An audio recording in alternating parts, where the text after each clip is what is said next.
Okay, so let's go on today's topic.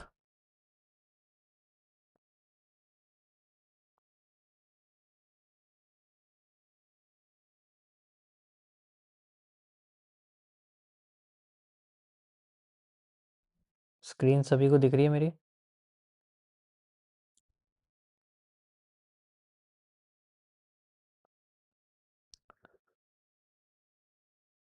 क्या कह रहे हो सर? सर मैं रियल में नहीं जी पा रहा हूँ, पैसे बनाने के पीछे भाग रहा हूँ। क्या करूँ मैं? कैसे अपनी कैपिटल को ग्रो करूँ, सेफली मास्टर करूँ? आपको रिस्क मैनेजमेंट सीखना पड़ेगा।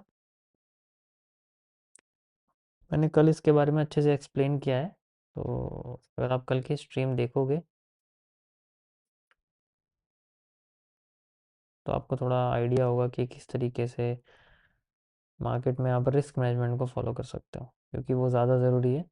उससे ज़्यादा ज़रूरी कुछ भी नहीं है, ये हमेशा ध्यान रखना। रिस्क मैनेजमेंट से ज़्यादा ज़रूरी लाइफ में कुछ भी नहीं है।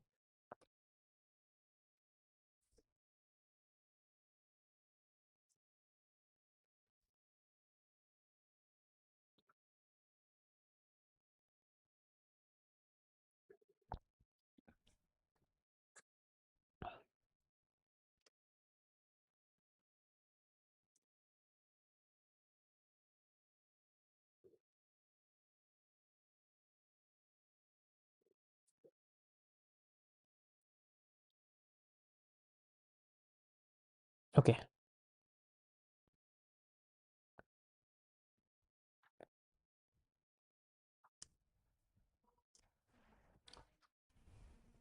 सो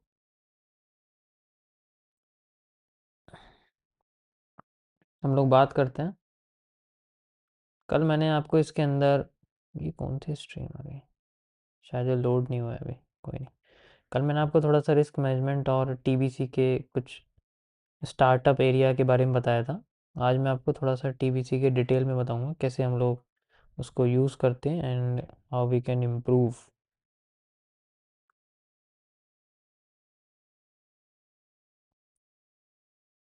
देखो, ये भी ज़रूरी है, बट ऐसा नहीं है कि आप इसे हमेशा यूज़ करो। टीबीसी इज़ इम्पॉर्टेंट, बट ये एसेंशियल नहीं है।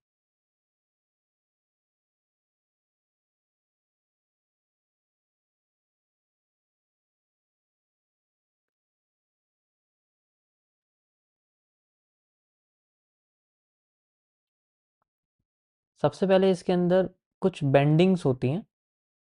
नॉर्मल बेंडिंग और स्ट्रिक्ट बेंडिंग, हम इन दोनों को बोलते हैं। ठीक है, तो सबसे पहले आप नॉर्मल बेंडिंग के बारे में पढ़ो।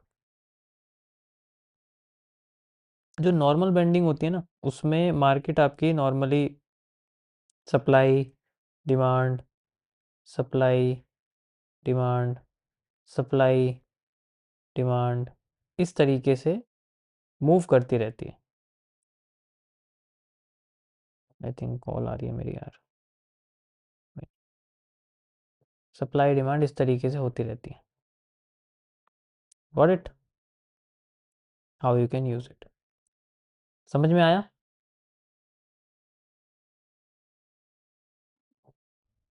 कोई प्रॉब्लम? यहाँ तक समझ में आ गया क्या बताया मैंने? तो सिंपल सा एक स्ट्रक्चर है जो मार्केट में फॉलो होता है। अब इसको हम लोग कैसे यूज़ करेंगे? देखो, इसमें हमेशा हम लोग कैरेक्टर्स का इस्तेमाल करते हैं कि अगर मार्केट हमारी डाउन जा रही है तो वो अपने लोएस्ट पार्ट, यानी कि लोअर लो को हमेशा ब्रेक करके जाएगी, हमेशा ब्रेक करके जाएगी। वो बॉडी क्लोज करनी चाहिए, ये भी बहुत इंपॉर्टेंट है। फिर जब उसका लोअर लो ब्रेक नहीं हो पाता, हायर हाई ब्रेक हो जाता है, हायर लो ब्रेक हो जाता है, तो फिर वो अपने हाई को ब्रेक करती रहती है। इस तरीके से स्ट्रक्चर अपने आप को कंटिन्यू करता है, हर बार इसी तरीके से होता है। जब मार्केट अपने हाई या लो किसी को भी ब्रेक नहीं करती, तब वो कंसोलिडेशन में फंसती है। ऐसे केस में हमेशा हमें एफ यूज़ करना चाहिए, यानी कि अब दोनों साइड के मूव हमारे लिए अपोजिट काम करेंगे। ऊपर की साइड मार्केट ब्रेक करके नीचे आ सकती है, और नीचे की साइड मार्केट ब्रेक करके ऊपर जा सकती है। That is how the F first move fake then reversal work. अगर मार्केट हमारी नीचे जाती है तो वो फेक करके ऊपर आ जाती है, अगर वो मार्केट ऊपर जाती है तो फेक करके नीचे आ जाती है। डुअल डायरेक्शनल का मतलब ही यही होता है, और एफएमएफआर हम लोग जनरली इसी जगह पर यूज़ करते हैं। ठीक है, ये मैंने आपको थोड़ा सा बोनस बता दिया है। लेकिन जब हमारी मार्केट प्रॉपर हमारे लोअर और हायर हाइज को, लोअर हाइज को ब्रेक करती रहती है, तो स्ट्रक्चर अपने आप को कंटिन्यू करता है। अगर वो डाउन में जा रहा है, डाउन में जा रहा है, हाई में जा रहा है, लेकिन वो एक कर्व सा क्रिएट करता है मार्केट में। जब एक कर्व क्रिएट करता है तब हमें ये चीज़ सबसे ज़्यादा समझनी है। जब भी उसका हाई ब्रेक होगा तो उसका जो पहला रीटेस्ट होता है, हमें सबसे पहले उस पर फोकस करना है। इसी तरीके से डाउन साइड में होता है। डाउन साइड में भी आप सेम इसके जैसे ही समझ सकते हो, बिल्कुल इसी के जैसे अपोजिट हो जाता है। तो मैं इसे पहले आपको चार्ट पे बताता हूँ, क्योंकि ये सबसे इम्पोर्टेंट है। यहाँ पर आपको 1% चाहिए, यानी कि जो मैंने 1% पार्ट आपको बताया अभी तक, वो हिस्सा ध्यान देना है। मैं बार बार नहीं बताऊँगा 1% क्या है। तो 1% हिस्सा यही है, बाकी का एरिया आपका 99% का है। तो you have to just wait it and ये, और इसमें हम लोग क्लियरली मेज़र कर सकते हैं, हम लोग ये वाला हिस्सा और ये वाला हिस्सा मेज़र कर सकते हैं ईजिली, हमें अपना रिपीटेशन मिल जाएगा। ROS हमें बेसिकली इसी पॉइंट पे यूज़ करना है। हर बार जो ROS है वो यहीं यूज़ होगा और कहीं पर यूज़ नहीं होगा। ठीक है, चलो मैं इसको आपको पहले चार्ट पे बता देता हूँ, किस तरीके से समझ में आएगा आप लोगों को। Okay, let's see. जैसे ये हमारे पास में गोल्ड का चार्ट है एक। ठीक है, तो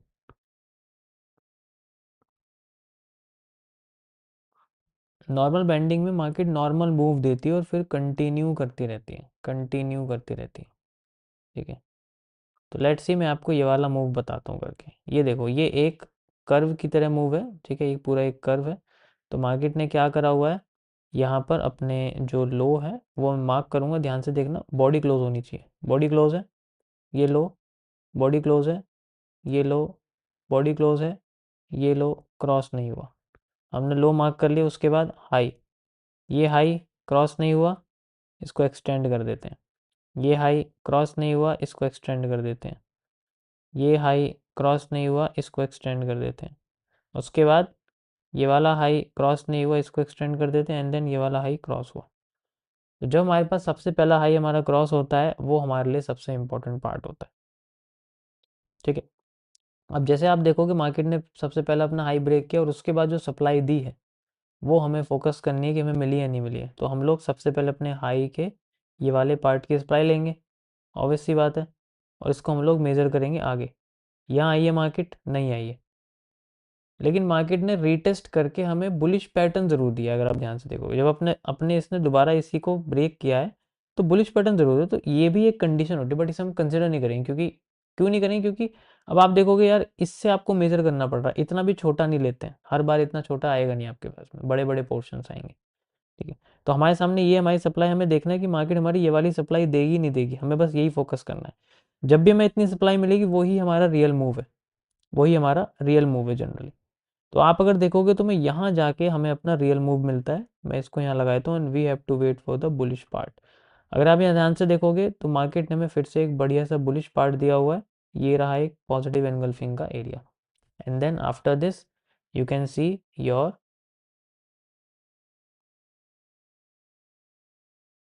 डिमांड। पूरी प्रॉपर हमें डिमांड यहाँ जनरली मिली है, जहाँ से हमने, देखो वैसे तो यहाँ से मैंने मेज़र किया है, मैं चाहूँ तो मैं इसे यहाँ से भी मेज़र कर सकता हूँ। ठीक है, मैं चाहूँ इसे मैं हाईएस्ट पॉइंट से भी मेज़र कर सकता हूँ। ठीक है, बट हमें क्या करना है, हमें बिल्कुल नियरेस्ट को देख के चलना है कि उससे पहले भी, जैसे उससे पहले लो ये ब्रेक हुआ, ये पहली रिटेस्टिंग है, तो हमारे लिए सबसे इंपॉर्टेंट पार्ट ये है। क्योंकि मार्केट ऊपर गई, फिर यहाँ से लो ब्रेक हुआ, फिर ये रिटेस्ट हुआ, फिर नीचे आ गई, तो ये हमारे लिए हाई सबसे इंपॉर्टेंट, तो we can use this high. एक तो ये तरीका हो गया, दूसरा नॉर्मली हमारा सप्लाई डिमांड का, क्योंकि टारगेट तो आपको उसी से मिलेगा। इस केस में क्या, आपकी मार्केट नीचे आई, ऊपर जा रही है, तो ऐसे में हम क्या कर सकते हैं, ऐसे में हम लोग अपना, जैसे मैंने आपको बताया कि भाई ये वाला जोन लिया, इस जोन से कॉपी कर दिया, तो क्या मैं ये वाला जोन कॉपी कर सकता हूँ पूरा, या तो यहाँ तक या यहाँ तक, जो मैं हाईएस्ट को कॉपी कर सकता हूँ एंड देन मैं इसको यहाँ लगा दूंगा। ऐसे मेरा टारगेट निकल के आ जाएगा, एक तो ये टारगेट हो जाएगा, दूसरा और ऊपर का टारगेट हो जाएगा। अब जैसे मैंने 1 मिनट पे करा है, अब मैं इसे 30 मिनट्स पे करता हूँ, तो इसमें क्या होगा कि कैंडल और भी छोटी हो जाएगी, तो टारगेट और बड़ा हो जाएगा। लेट से मैंने यही मार्क किया और मैं यहाँ आ जाता हूँ थोड़ा सा सेकंड्स के टाइम, लेट से मैं यहाँ पर 5 सेकंड पे आता हूँ, तो ये वही कॉम्बिनेशन है जो हमारा नॉर्मली 30 मिनट्स और 5 मिनट्स के टाइम फ्रेम पे होता है, वही मैंने इसमें करा है। ठीक है, तो ये देखो यहाँ पर मैंने इसको यहाँ लेके आया हूँ मैं। लेट्स सी, ये थोड़ा छोटा ही हो गया टाइम फ्रेम शायद, कोई नहीं।